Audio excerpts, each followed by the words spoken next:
Shalom bagi kita semua. Yang menjadi firman Tuhan untuk kita pada hari ini yang tertulis di dalam Mazmur 62 ayat 6. Beginilah bunyi firman Tuhan. Saya akan membacakannya untuk kita semua. Hanya pada Allah saja kiranya aku tenang, sebab daripadanya lah harapanku. Hanya pada Allah saja kiranya aku tenang, sebab daripadanya lah harapanku. Demikian bunyi firman Tuhan.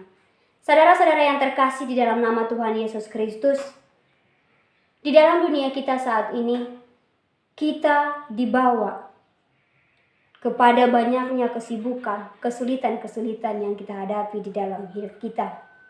Di mana zaman yang semakin canggih, teknologi yang semakin berubah-ubah, yang membuat kita mengalami yang namanya kesulitan di dalam hidup kita. Mungkin kita merasakan kesulitan itu dan selalu mengalami yang namanya kecemasan.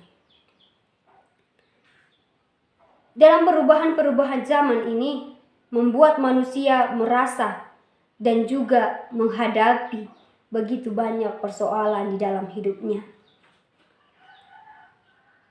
Selain itu, kita dapat melihat seorang tokoh yang bernama Raja Daud, di mana Raja Daud ini adalah seorang raja yang seringkali mengalami yang namanya pergumulan, penderitaan, kesulitan di dalam menjalani kehidupannya. Dia selalu menjalani kehidupannya itu dengan kesenangan, ketenangan, dan kenyamanan, di mana dia menaruh semua kesulitannya itu, menyerahkannya kepada Tuhan, agar Tuhan yang selalu memberikan dia kekuatan untuk menghadapi segala tantangan, segala kesulitan-kesulitan di dalam hidupnya. Demikian juga dengan kita harus selalu memberi harapan kepada Tuhan, agar Tuhan yang menjaga kita, agar Tuhan yang memberikan kekuatan kepada kita. Begitu juga dengan firman Tuhan kita pada hari ini, di mana nas ini menegaskan atau menjelaskan bahwa isi dari Mazmur ini merupakan kesaksian Daud tentang imannya kepada Allah, bahwa Allah lah yang menjadi jaminan keamanan dan ketenangan di dalam hidupnya. Kitab Mazmur ini memiliki 150 Mazmur. Mazmur ini juga merupakan kesaksian mengenai penderitaan dan juga merupakan berisi tentang Yahweh dan kerajaannya.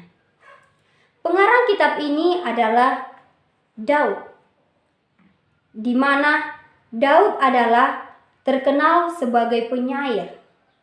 Dia terkenal sebagai penyair. Dan Daud disebutkan di dalam Mazmur ini sebanyak 75 kali. Sedangkan nama Salomo dituliskan sebanyak 2 kali dan Musa sebanyak 1 kali. Penulisan kitab ini juga merupakan pada tahun 100 sebelum Kristus. Saudara-saudara yang terkasih di dalam nama Tuhan Yesus Kristus, Mazmur 62 ayat 6 ini menegaskan bahwa di dalam Allah kita beroleh perlindungan yang kekal dari Allah.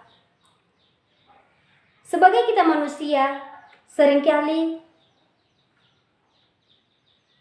kita menaruh pengharapan dalam kesulitan-kesulitan yang kita hadapi kepada sesama kita manusia. Namun kita ketahui, secanggih apapun sistem perlindungan manusia dan keamanan manusia itu tidak bisa membuat perlindungan kepada sesama manusia secara kekal. Bisa membuat perlindungan itu yang dapat kita rasakan, yang dapat kita terima, yang dapat kita rasakan dalam kehidupan kita yang bersifat kekal itu hanya dapat kita peroleh dalam Tuhan Yesus. Namun kehidupan manusia itu selalu berasal dari pemikiran mereka. Jika manusia itu merasa aman, merasa tidak aman, itu berasal dari pikiran mereka. Begitu juga dengan pikiran manusia itu, jika mereka merasa aman, maka mereka akan merasa tenang di dalam menjalani hidupnya. Dan begitu juga sebaliknya, jika mereka merasa tidak aman di dalam hidupnya, maka mereka akan mengalami yang namanya kecemasan di dalam setiap langkah kaki kehidupannya. Seringkali manusia itu meminta perlindungan kepada sesama manusianya, sesama-sama manusia.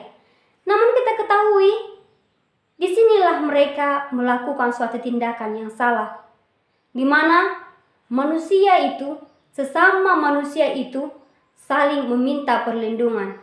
Tetapi mereka adalah orang-orang yang sama-sama memiliki suatu pergumulan di dalam hidupnya, kesulitan-kesulitan di dalam hidupnya.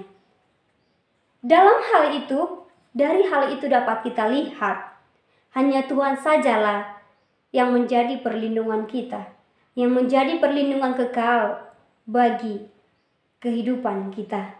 Dialah yang menjadi seorang benteng, orang benteng yang menjadi perlindungan dan juga bentuk keamanan untuk kita.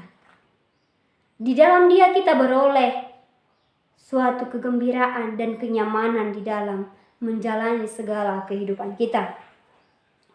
Dalam hal ini, firman Tuhan kita menegaskan, hanya dekat Allah saja aku tenang. Hanya dekat Allah saja aku merasa tenang. Kalimat hanya di sini menegaskan bahwa sesungguhnya atau satu-satunya. Di dalam hal ini dikatakan bahwa Allah sajalah yang satu-satunya penyelamat dan perlindungan bagi pemazmur penulis tersebut. Daud selalu merasa aman di mana dia berpengharapan kepada Allah.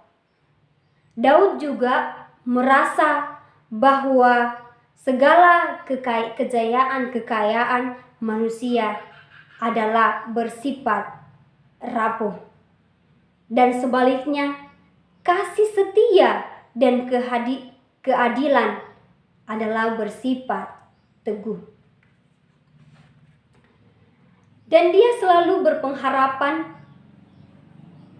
berpengharapan kepada Allah yang membentengi hidupnya di dalam melawan segala musuh yang dia hadapi.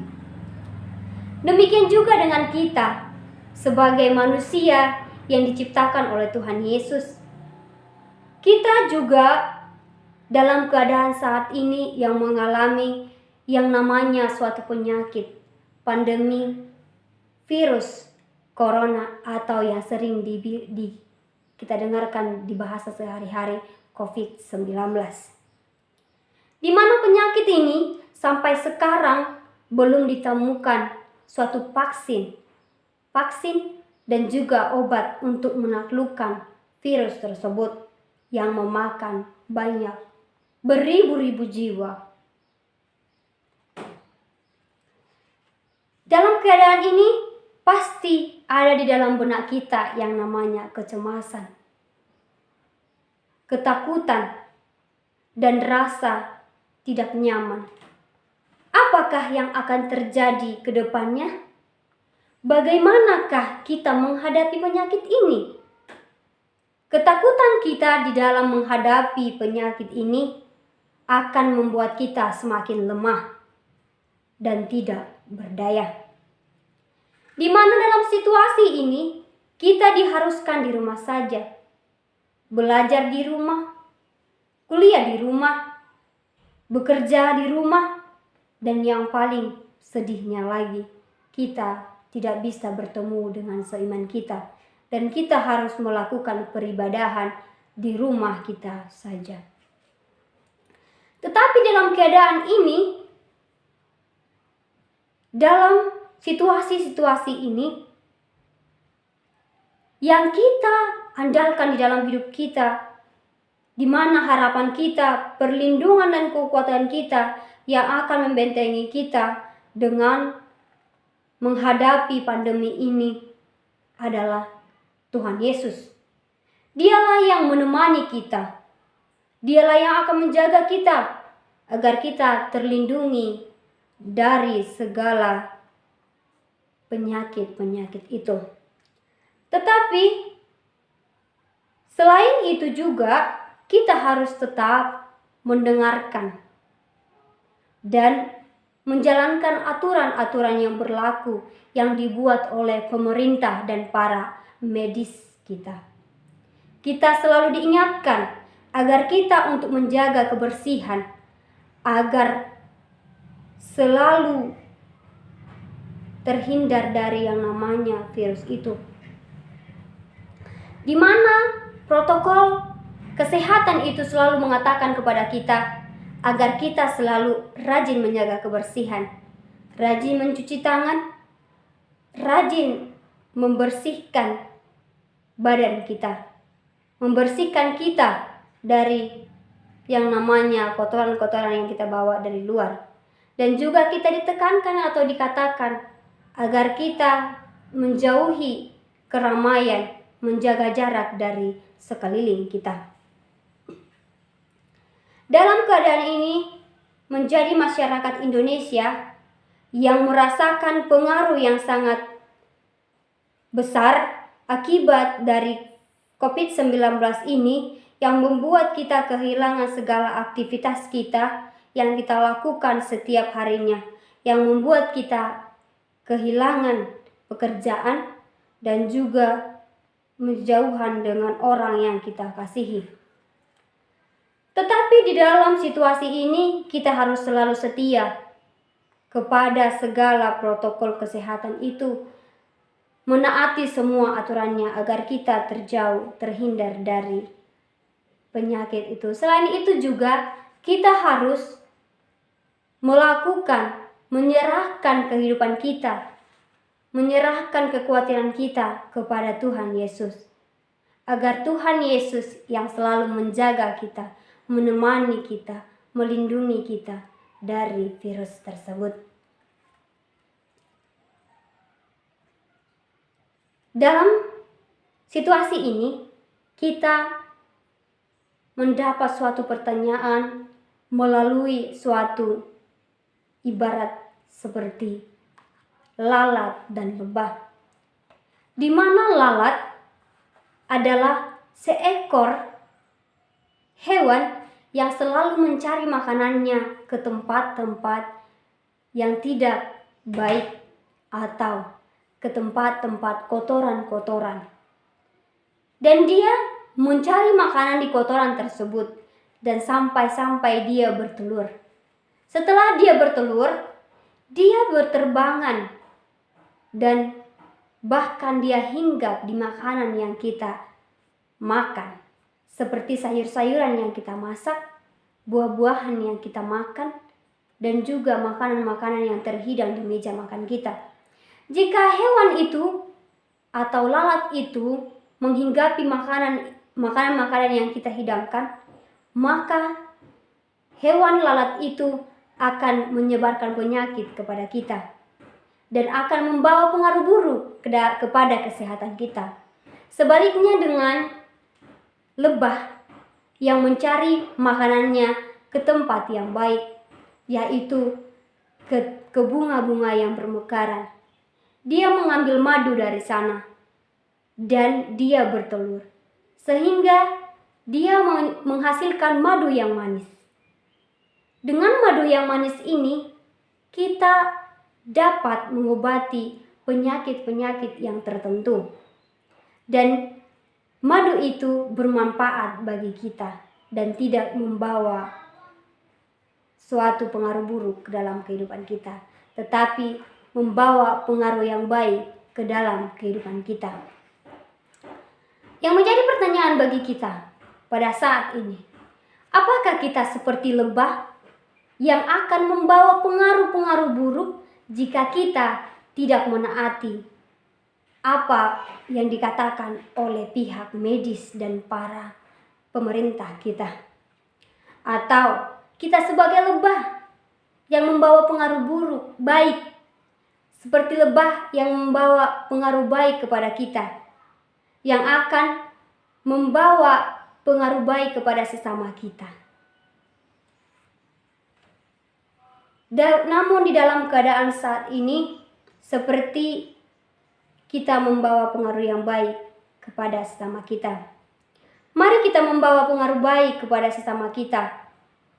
Membawa pengaruh yang bermanfaat kepada sesama kita dengan melakukan segala yang baik.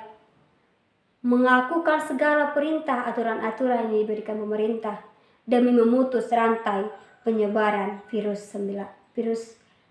tersebut. Jadilah pembawa pengaruh baik kepada sesamamu. Janganlah menjadi membawa buruk kepada sesamamu. Amin.